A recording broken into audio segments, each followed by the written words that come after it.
So there's been much conversation regarding the sexualization of WNBA superstar Angel Reese, who plays for the Chicago Sky. Most recently, she sat down to do an interview with Shaquille O'Neal, retired NBA legend, and there were conversations had between the two that obviously made Angel Reese feel uncomfortable. So let me start by saying this. I'm not here to judge anyone. Angel Reese is a grown young lady at this stage of her life, having graduated college, having entered into her professional career, and she stands on her own as an independent young lady. To that extent, neither me or anyone else are in any place to judge her and or Shaquille O'Neal. That being said, what we can stand in judgment of is the matter in which one presents themselves and then ultimately cries victimization or cries foul. So let's start from there. On the previous show that I've done, A Champion, Angel Reese, A Cry from the Ashes, I talked about the sexualization of Angel Reese. I also had conversation in regard to how she perceived the way that she had been treated by the media during the NC2A tournament and her matriculation at LSU. And I support her position regarding that. There was disparity and discrimination with regard to how she was reported and perceived in two capacities, one as an athlete and the other as a young Black woman. So I support her position regarding that, and I was vocal concerning that. But where we are now is something different. It's one thing to be in college and post pictures of yourself in a two-piece bathing suit, a bikini. She has a body. She can support her own and carry her own. That being said, where you are posting these photographs as a college student on vacation on your Instagram account and or Twitter, innocently so, and you are accompanied by a gentleman who is traveling with you, who you're in a relationship with at that time, people look at those photos differently. And I was one of those persons because I believe you had the protection of the man, the dude, the guy that you was with, and that individual partner at that time in your life was one who could give you that support that she's with me. She's not out here with bikinis, clad bathing suits, showing her body in a way that one might believe to be disrespectful to her and or anyone else viewing it. And that such photos would not allow one to speculate about who she is and what she is or not. So when you are taking such photos and you are accompanied by a gentleman, it's perceived differently. It really is. And we're not night and day, trust that. But I believe that a photograph that I might take with the bathing suit and I have a gentleman with me is viewed differently than when I would take a picture in a two-piece ironclad. Yeah, ironclad. Thank you. Bathing suit. Okay. And I'm by myself. That's different because the viewers look at me differently in the sense that what am I trying to attract in that moment? If I'm with dude, then you see dude. So you already know. But if I'm by myself and I'm just taking photos and I'm posting up, then who am I attempting to attract? What am I luring to me? So am I luring people or do I create lurkers, right? And that's what you're doing now, Angel.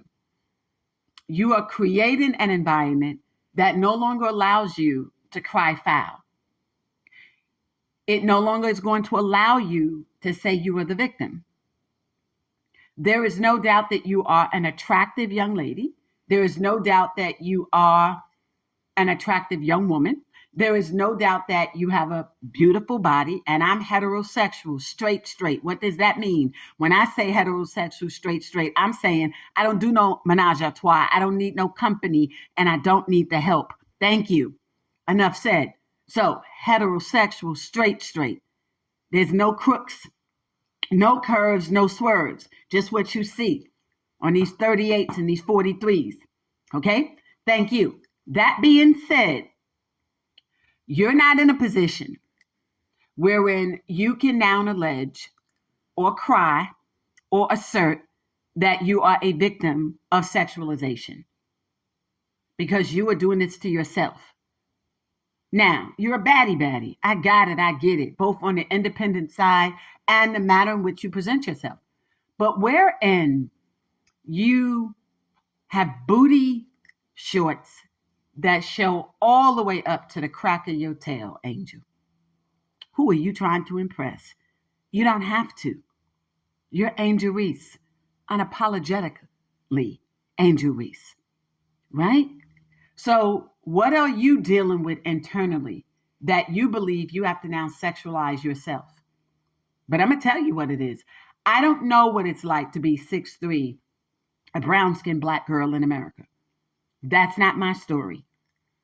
I'm 5'7", of a different hue, not light bright, darn near white, more like that nice caramel look, depending upon who's saying it. But I'm a proud black woman and I amplify issues that concern us. But I'm first and foremost and honest that there are struggles that some of my brown skinned sisters encounter that I myself don't know anything about. Even the conversations I've had with relatives, sorority members, etc. I get it. I understand it. But I definitely don't know what it's like to be 6'3" and be in the WNBA and be perceived by many that as a black female athlete that you're gay or you're queer. And if that puts you in a place where you're feeling like I have to keep proving to people that I'm a heterosexual black girl. But what does that mean to you internally? Does it mean that you have to show up every part of your body in a way that attracts unwanted attention, unwanted comments? Ideally, young black males or others in your age group or mine may not be interested in you when they compare you to the totality of all these other women that are out there. We're not nothing. I get it. They have a selection. I get it. Everything from the college campuses to the communities in which they were raised to the IG types to, yeah, those only types. Yeah, you understand. So it's different. And it's not just in Boston, right? So you might feel like you have to go the extra in an effort to be appealing to people or in an effort to present yourself as a quote unquote sex appeal, uh, a model type. But you're a role model for so many young black girls and Afro Latinas also. You don't have to present yourself in a way where you're showing tetas and coochie all the time. You don't. And it's going to play itself old, especially when you're sitting in the front seat with G Herb. Oh, yeah, and I heard. Okay. You're going to find yourself at the bottom of the bottom. Not in a sense of death, but you're going to go from being this rank and file woman that everyone's looking up to and, she's on the right track and the right path. So all of a sudden, people looking at you like, and will you maintain the endorsements? Maybe, and maybe not. You know better than I. Gen Zs look at things a little different. There were things Allen Iverson could get away with as a black male in the 1990s culture. That's the amplified word. A black male in the 1990s hip hop culture that allowed him to be who he was as long as he was performing. But the conversations that a lot of people don't have, which I will be addressing in The Wrong Ball, the Allen Iverson Way upcoming documentary. If you haven't seen the bonus trailer, the official will be dropping soon. I want you to check that out. It's on the same channel as this. For those of you who follow the podcast, we have the YouTube one that I recently uploaded, all the previous shows from the first season, if you will. But in that, you'll learn a lot of what he went through prohibited him from being marketed. There's no doubt Allen Iverson should have been the Michael Jordan. He should have been the multi-billionaire. He should have been one who had a vested interest in Reebok in terms of ownership shares, not one who comes in as a vice president, not one wherein Shaquille O'Neal was able to be sought after for his name, image, and likeness, sold that to Authentic brand owner, CEO, then flipped his interest to become one of the second or third largest individual shareholders of Reebok. But Allen Iverson's Neil is worth much more than Shaquille's. Trust that. And I suspect in 20, 30 years, nobody's going to be talking about a lot of players in the NBA. Not like they did over Allen Iverson's career. It's not going to happen. A lot of them are underrated, and it's just not going to happen. So that goes back to you. What are you setting yourself up for at this stage of your life? Are you thinking longevity, where you'll have and garner the respect 5, 10, 15, 20 years from now? What do you want people to remember you most for? The black female 6'3" athlete who showed off her butt all the time. I mean, literally the cheeks of your tail, girl. That's like Magic City type. You know, the diamond type, onyx type. What are you doing? You don't have to do that. There's a difference between dressing in a way that allows people to think about what you might look like. And then there's another where you're so provocative, they already know. And in light of your history in dating and college, both college, including LSU is the point I'm making, and the posting of 1 minute you're with Deion Sanders' son, the next minute you're in a ball out of Florida, and so on and so forth, and now you're sitting in front seats of hip-hop artists? G Herb? And I love him and his music. But I don't want you at the bottom of the bottom. And I don't know who's had these conversations with you, and if they're thinking if they can just kind of spread you thin. But you're a Chicago Sky, but you don't want to be known for being the girl with wings. You understand? That being said, my hope and my prayer for you is that you're able to look yourself in the mirror and be pleased with what you see, not what you think people want to see. And I indirectly understand. I have conversed with enough female athletes, particularly black females, who have made clear there is a struggle when you're a heterosexual athlete to try to continue to prove that you are a woman. And I get it. At 6'3", 6'4", 6'5", and the taller these black women are in the league, it makes it a little more difficult for you to present yourself in feminine manners. But you're a gorgeous young woman. You don't have to put yourself out there no matter what you're doing. I have been blessed throughout my life where I've had the male role models, my father, my brothers. I've had that. I do recognize that a lot of black women don't. But I also had community, and I had people in my ear. And I remember a day when I wore an outfit that was of interest to me. I loved it. I thought I was doing something. You know, I do the 6-inch heels. Oh, yes, I will. And my little outfit had on the splits on both sides, and I was pulled to the side by a baller. You know, you're gorgeous, baby girl. You don't have to do that. I wasn't trying to do anything. At least in my mind, I thought I wasn't. And my response was, thank you for the info. And he walked over to let me know that. Like, okay. But what am I trying to do? I just thought I had a beautiful dress on that had splits.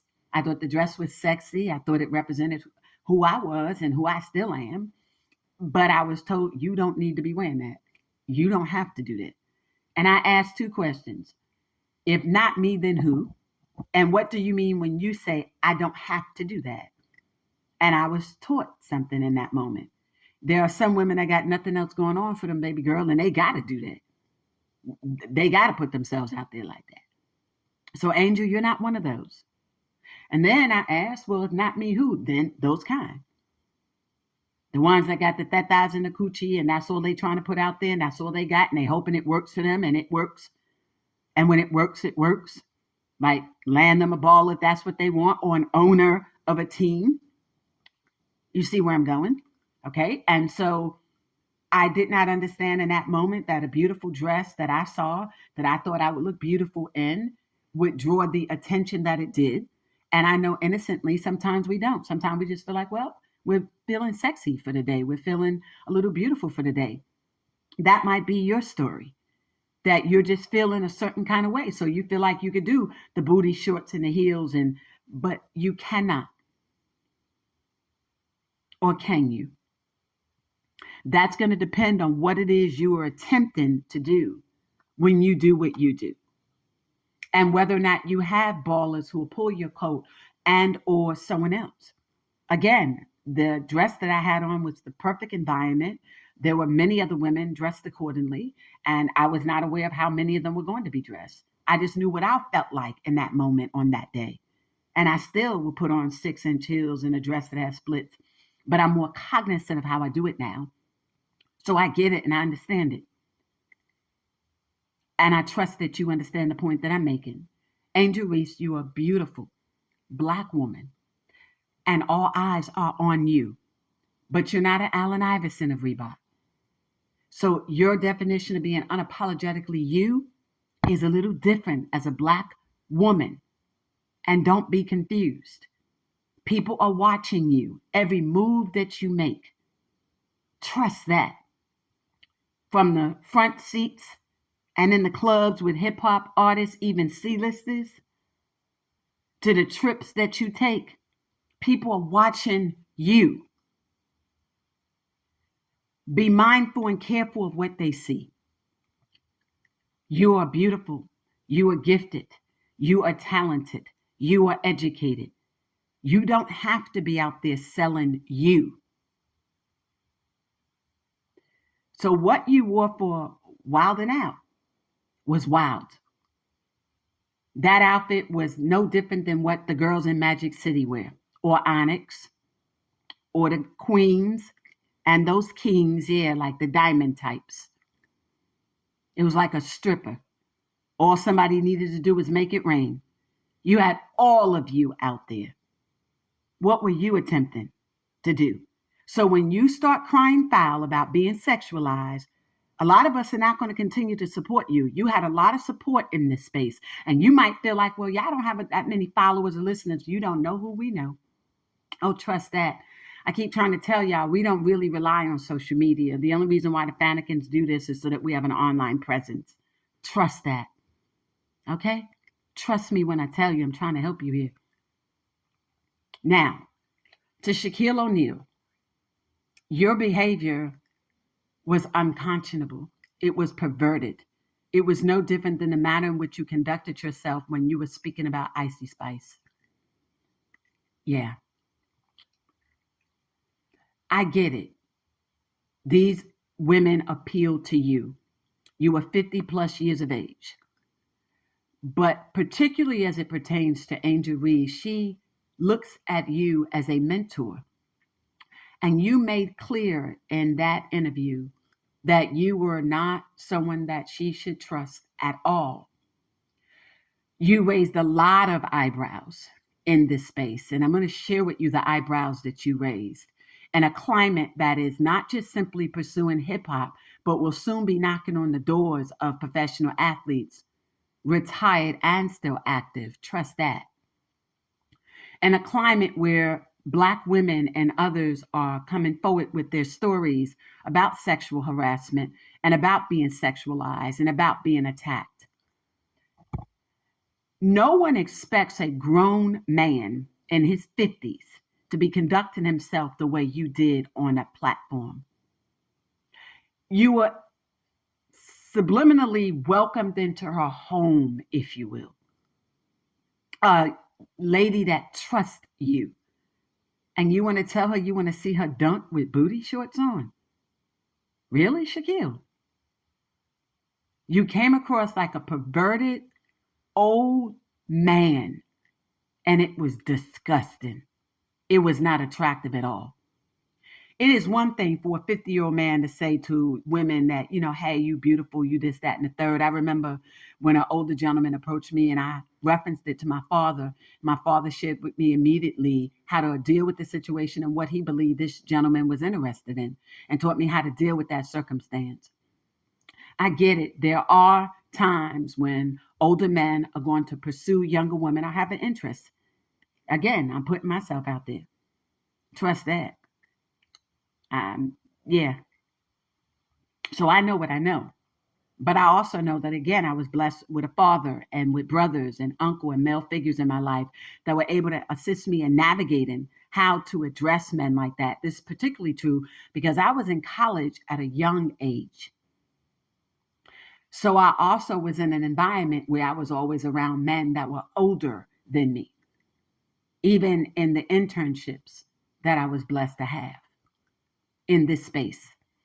But always that one or two who thinks that they could maybe have something that they think I need. Like, here's a car, here's a condo, but oh no, dude, I'm good. My daddy taught me better. Okay. You are a father, Shaquille, and old enough to be a grandfather in some spaces. And so for you to say to this woman that admires you and that you have presented yourself as a male mentor, that you want to see her in booty shorts do a dunk, it was disgusting. Now, I know for a fact, Shaquille, you've been about those sloppy third, fourths, and fifths, forget the seconds. And you've had your struggles in your professional life in terms of having to navigate up against a lot of other ballers. I know what I know. And I say that not to be disrespectful to you, but to shed light on what I'm about to say now.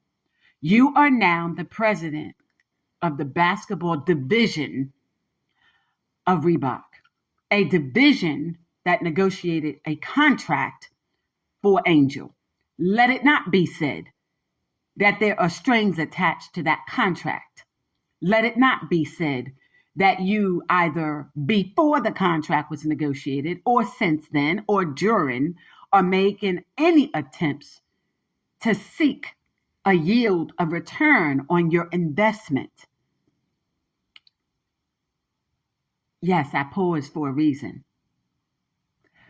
Your mannerism was not only so unprofessional, I did say it was disgusting. It was disgusting not because, Shaquille, you're 50 plus years old and you were attracted to somebody younger than you. No, because she's a grown woman in that sense. College graduate, of age, it is what it is. It was disgusting in how you presented her, like she was a piece of meat. But I've already addressed how she presented herself. But we weren't expecting you as a black man to sexualize her either, particularly since she's been vocal regarding how she sees you as that role model, as that mentor. And you get on her show before everyone and basically reduce her to a sexual object.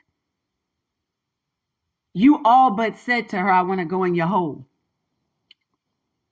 There it is. I said it. And I'm not even going to talk about anything beyond that because I know what I know. Okay. Thank you. I'm being respectful with it. I hope you do the same to her too. Okay? Now, wherein you represent $1 billion company like Reebok, and you guys have lost $2 billion since it was sold from Adidas. But that's a different show for a different time. They can tune in. I did do the show on the Reebok Reimagined Rebound. But if Reebok were a car, you're setting them up to be repossessed the way you're conducting yourself, Shaquille. You are an executive. Act like one. You're a black male role model. Act like one. If you're attracted to someone as that, you do some things beyond the closed doors, meaning with respect, dignity, integrity, express your interest, see if it is mutual. If it is not, you keep it moving. But the manner in which you've conducted yourself with Icy Spice, those little TikTok or YouTube or wherever it was. I know it was not far after the Super Bowl. I know what I know. With Taylor Swift, you thanked her for the introduction. And now this. I don't know if it's midlife crisis that you're experiencing, but it's disgusting. It's about as bad as watching AI out here with these church girls. Hello, hello. Don't tell us what we know. Gentlemen, recognize where you are at this stage of your lives. You gentlemen are pushing 50 or beyond 50. It's not attractive at all for young women to be hit on by old men like that. And let me help you, Shaquille. Go to the gym, work out, do something with yourself. If you're trying to position yourself in a real relationship with a younger woman who really gonna want you, trying to help you, there are things you still have to do. It ain't about 100,000 square foot property. It's not about money at that point, because you don't want somebody who just wants you for your money. You already had that experience. That was called a wife. You called her Shawnee, right? Yeah, that's what I thought her name was. Yeah, okay. You had enough of that. You're going to get from women what you put out. So if you put out the her too mentality, that's what you're going to get back. If you put out, let me see you with booty shorts up in the air, and she's a young woman, that's what you're going to get back, but not the way you want it. It was disgusting. Did I say that? Your behavior was no different than being in a strip club, like for the first time, like you never seen tail before. It was unacceptable, unappreciated, disrespectful, and you know better. And we know you know better. You could have done so much more in that time that you had on her show in terms of edifying and bringing about improvement in her personal and professional life, as well as your own. You have even called into question the integrity of the entire relationship that Reebok has with her.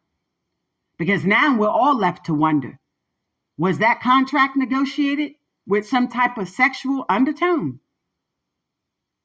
Was she having to give up something to get something in return? The sexualization of Angel Reese is as much her fault now as it is anyone else's. But we still hold you accountable and responsible for what you did, Shaquille O'Neal. Thank you for joining me today on Filter In Podcast. This is a bonus. This is Lisa Hampton. Love is selflessly authentic, having all money, power, talent, opportunities now. I did a couple of other shows on Angel Reese, and I want you all to go through the podcast. We uploaded the podcast from the first season. We're preparing for the second season, in which, yes, I will be live. Trust that. But listen to those shows and some of the other shows that we did on Reebok. And also, again, on the YouTube channel. Check into the YouTube channel. On the YouTube channel, Filter In Podcast, subscribe, and also listen to the show. But the Wrong Ball, the Allen Iverson Way bonus trailer is available on that platform and on the website, the Allen Iverson Life website. Okay? Thank you. We'll be dropping maybe 2 more trailers and then the official trailer. We got a big surprise for him. Ooh. All right, let me get up out of here. In my Atlanta voice, we're in Atlanta for the weekend. You know, we have to do what we have to do. It's Spelman Homecoming. Ah, yes, indeed, indeed. Hashtag Spelman Homecoming. Hashtag Spell House Homecoming and all of that. ATL in the building. Y'all already know. Trick or treat.